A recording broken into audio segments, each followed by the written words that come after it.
Rest অফিসে যায়নি, rest অফিসে ছিল না।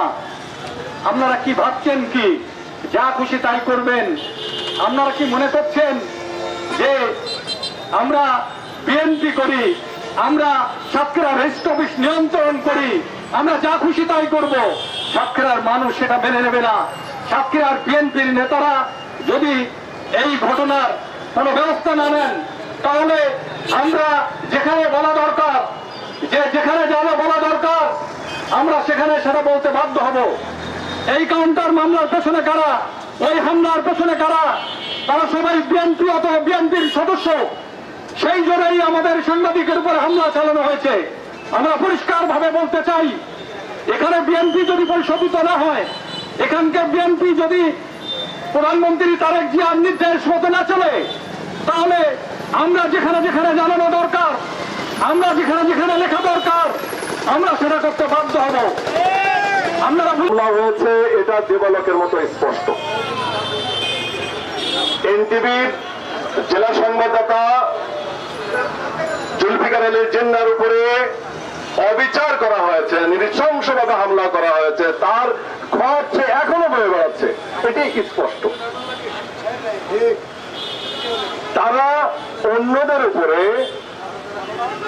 কোন রূপ হামলাতে দূরে থাক, তাদের নিজের জীবন বাঁচানোর তাগিদে যখন তারা ব্যস্ত, তখন আমরা দেখলাম পুলিশের কেরামতি। পুলিশের কেরামতি কি বন্ধুরা? আপনাদের একটা জিনিস স্মরণ করে দিতে চাই। তখন যার কমিটির বিরুদ্ধে যখন আমরা আন্দোলন চালিয়ে যাচ্ছি, সাতক্ষীরা প্রেস ক্লাবের একটি নিরপেক্ষ ভোটের জন্য যেন আন্দোলন চালিয়ে যাচ্ছি, সেই আন্দোলনের অংশস্বরূপ আমরা প্রেস ক্লাবের সামনে নির্দয় হামলার শিকার হয়েছিলাম 30 জুন 2025।